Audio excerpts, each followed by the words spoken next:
श्री शिवाय नमस्तुभ्यं। अध्याय 32 प्रारंभ। ब्रह्मा जी कहते हैं, नारद, वह आकाशवाणी सुनकर सब देवता आदि भयभीत तथा विस्मित हो गए। उनके मुख से कोई बात नहीं निकली। वे इस तरह खड़े या बैठे रह गए मानो उन पर विशेष मोह छा गया हो। प्रभु के मंत्र बल से भाग जाने के कारण जो वीर शिवगण नष्ट होने से बच गए थे, वे भगवान शिव की शरण में गए। उन सबने अमित तेजस्वी भगवान रुद्र को भलीभांति सादर प्रणाम करके महायज्ञ में जो कुछ हुआ था वह सारी घटना उनसे कह सुनाई। गण बोले, महेश्वर, दक्ष बड़ा दुरात्मा और घमंडी है। उसने वहां जाने पर सती देवी का अपमान किया और देवताओं ने भी उनका आदर नहीं किया। अत्यंत गर्व से भरे हुए उस दुष्ट दक्ष ने आपके लिए यज्ञ में भाग नहीं दिया, दूसरे देवताओं के लिए दिया और आपके विस्मय में उच्च स्वर से दुर्वचन कहे। प्रभु, यज्ञ में आपका भाग न देखकर सती देवी कुपित हो उठी और पिता की बारंबार निंदा करके उन्होंने तत्काल अपने शरीर को योग अग्नि द्वारा जलाकर भस्म कर दिया। यह देख 10,000 से अधिक पार्षद लज्जावश शास्त्रों द्वारा अपने ही अंगों को काट कर वहां मर गए। शेष हम लोग दक्षपत कुपित हो उठे और सबको भय पहुंचाते हुए वेग पूर्वक उस यज्ञ का विध्वंस करने को उद्यत हो गए, परंतु विरोधी भृगु ने अपने प्रभाव से हमें तिरस्कृत कर दिया।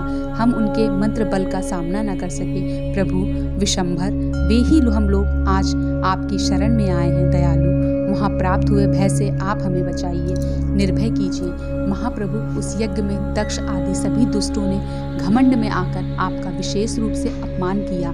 कल्याणकारी शिव, इस प्रकार हमने अपना सती देवी का और मूढ़ बुद्धि वाले दक्ष आदि का सारा वृतांत कह सुनाया। अब आपकी जैसी इच्छा हो वैसा करें।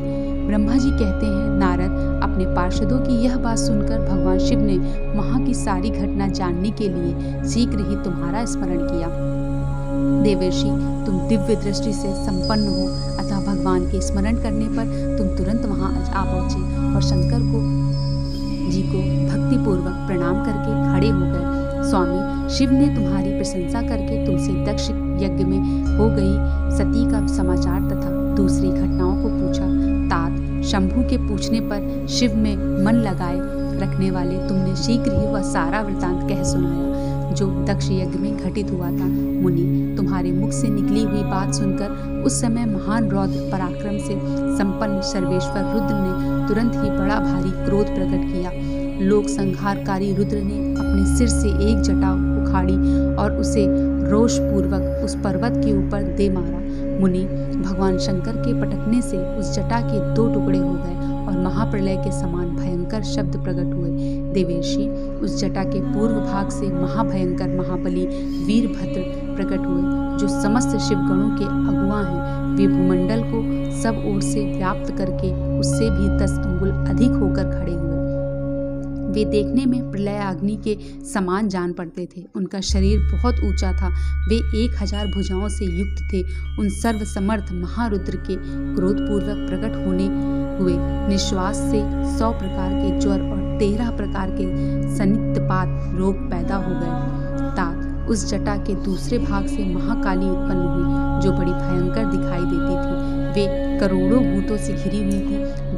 जो ज्वर पैदा हुआ वे सबके सब शरीर की धारी, क्रूर और समस्त लोगों के लिए भयंकर थे। वे अपने तेज से प्रज्वलित हो सब ओर दाह उत्पन्न करते हुए से प्रतीत होते थे। वीरभद्र बातचीत करने में बड़े कुशल थे। उन्होंने दोनों हाथ जोड़कर परमेश्वर शिव को प्रणाम करके कहा। वीरभद्र बोले, महारुद्र सोम, सूर्य और अग्नि को 3 नेत्रों के रूप में धारण करने वाले प्रभु, शीघ्र आज्ञा दीजिए। मुझे इस समय कौन सा कार्य करना होगा? ईशान, क्या मुझे आधे ही क्षण में सारे समुद्र को सुखा देना है या इतने ही समय में संपूर्ण पर्वत को पीस डालना है? हर, मैं एक ही क्षण में ब्रह्मांड को भस्म कर डालूं या समस्त देवताओं और मुनीश्वरों को जलाकर राख कर दूं? शंकर, ईशान, क्या मैं समस्त लोगों को उलट पलट दूं या संपूर्ण प्राणियों का विनाश कर डालूं?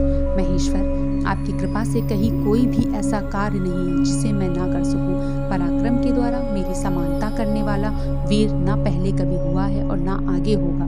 शंकर, आप किसी तिनके को भी भेज दें तो वह भी बिना किसी यत्न के क्षण भर में बड़े से बड़ा कार्य सिद्ध कर सकता है, इसमें संशय नहीं है। शंभु, यद्यपि आपकी लीला मात्र से सारा कार्य सिद्ध हो जाता है, तथापि जो मुझे भेजा जा रहा है यह मुझ पर आपका अनुग्रह ही है। शंभु, मुझ में भी जो ऐसा शक्ति है वह आपकी कृपा से ही प्राप्त हुई है। शंकर, आपकी कृपा के बिना किसी में भी कोई शक्ति नहीं हो सकती। वास्तव में आपकी आज्ञा के बिना कोई तिनके आदि को भी हिलाने में समर्थ नहीं है, यह निसंदेह कहा जा सकता है। महादेव, मैं आपके चरणों में बारंबार प्रणाम करता हूँ। आप अपने अभिष्ट कार्य की सिद्धि के लिए आज मुझे शीघ्र भेजिए। शंभु, मेरे दाहिने अंग बारंबार फड़क रहे हैं, इससे सूचित होता है कि मेरी विजय अवश्य होगी।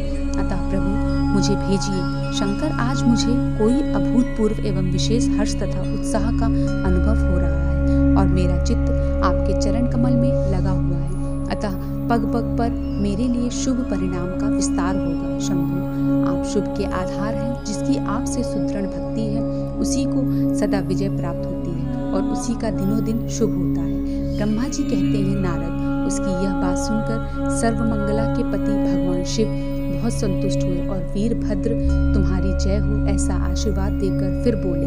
महेश्वर ने कहा, मेरे पार्षदों में श्रेष्ठ वीरभद्र ब्रह्मा जी का पुत्र दक्ष बड़ा दुष्ट है। उस मूर्ख को बड़ा घमंड हो गया है, अतः इन दिनों वह विशेष रूप से मेरा विरोध करने लगा है। दक्ष इस समय एक यज्ञ करने के लिए उद्यत है। तुम याग परिवार सहित उस यज्ञ को भस्म करके फिर शीघ्र मेरे स्थान पर लौट आओ। यदि देवता, गंधर्व, यक्ष अथवा अन्य कोई तुम्हारा सामना करने के लिए उद्यत हो तो उन्हें भी आज ही शीघ्र और सहसा भस्म कर डालना। दधीची की दिलाई हुई मेरी शपथ का उल्लंघन करके जो देवता आदि वहाँ ठहरे हुए हैं उन्हें तुम निश्चय ही प्रयत्न पूर्वक जलाकर भस्म कर देना। जो मेरी शपथ का उल्लंघन करे, गर्वयुक्त हो, वहाँ ठहरे हुए हैं, वे सब के सब मेरे द्रोही हैं, अतः उन्हें अग्निमय माया से जला डालो। दक्ष की यज्ञशाला में जो अपनी पत्नी और सारभूत उपकरणों के साथ बैठे हों उन सबको जलाकर भस्म कर देना। के पश्चात फिर शीघ्र लौट आना। तुम्हारे वहां जाने पर विश्वदेव आदि देवगण भी यदि सामने आ तुम्हारी सादर स्तुति करें तो भी तुम उन्हें शीघ्र आग की ज्वाला से जलाकर ही छोड़ना।